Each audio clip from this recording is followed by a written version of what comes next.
پروژه دهکده توریستی آرمان در استان خوزستان، شهرستان شوش و در نزدیکی رود دز و برخی از مهمترین آثار ثبت شده جهانی از جمله زیگورات چوغازنبیل، کاخ آپادانا و آسیاب‌های آبی شوشتر قرار گرفته است. این موقعیت استثنایی همراه با طبیعت بکر و زیبای رود دز فرصت‌های مالی و سرمایه‌گذاری بی‌نظیری را فراهم می‌کند.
دهکده توریستی آرمان با مساحت بیش از 24 هکتار و ظرفیت احداث 140 ساختمان مسکونی، توانایی تبدیل شدن به یکی از اقامتگاه‌های مدرن و راحت را دارد.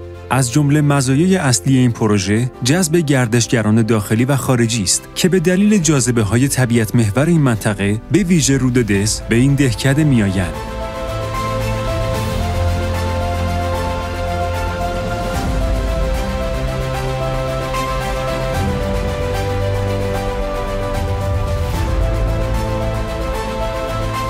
سایت دهکده شامل فضاهایی برای بازی کودکان، باشگاه‌های تفریحی، زمین‌های ورزشی، استخر و باشگاه اسب سواری در مساحتی بالغ بر 2.3 هکتار است.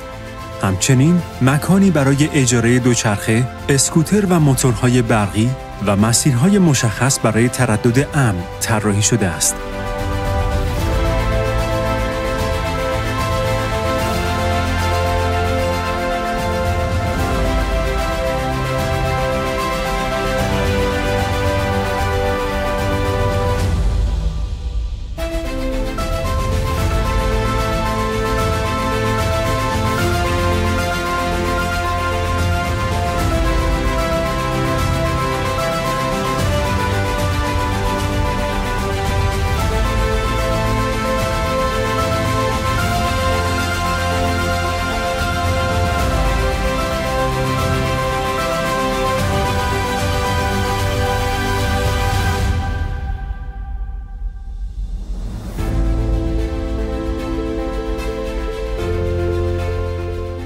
در کنار این امکانات، بازارچه محصولات محلی و صنایع دستی نیز به جذب گردشگران و افزایش درآمد محلی کمک می‌کند.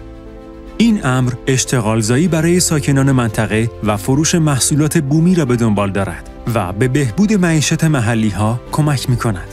همچنین فروش محصولات کشاورزی محلی و ارگانیک جریان درآمدی پایداری را فراهم می‌کند که با تمایل روزافزون به مصرف محصولات طبیعی همخوانی دارد. برگزاری رویدادهای فرهنگی، هنری، مذهبی و تفریحی در سالن‌های آمفی‌تئاتر، همایش و سایت‌های روباز دهکده فرصت مناسبی برای جذب بازدید کنندگان بیشتر و ایجاد درآمدهای جانبی مانند اسپانسرشیپ‌ها خواهد بود.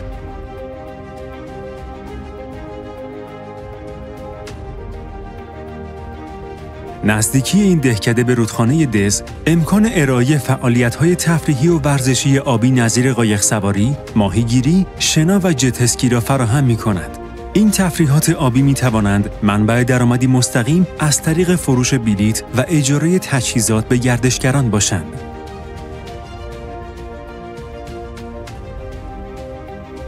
با استفاده از منابع طبیعی پایدار و انرژی‌های تجدیدپذیر مانند انرژی خورشیدی و آب، هزینه‌های عملیاتی دهکده کاهش یافته و سودآوری آن در بلند مدت افزایش خواهد یافت. این دهکده با توسعه زیرساخت‌ها نظیر هتل‌ها، رستوران‌ها و مراکز خرید، ارزش سرمایه‌گذاری را در طول زمان افزایش می‌دهد و فرصت‌های سودآوری بالاتری برای سرمایه‌گذاران ایجاد می‌کند. در نهایت، ایجاد این دهکده گردشگری نه تنها به جریان درآمدی پایدار و سودآور منجر می‌شود، بلکه توسعه اقتصادی، اجتماعی و محیط زیستی منطقه را نیز به همراه خواهد داشت.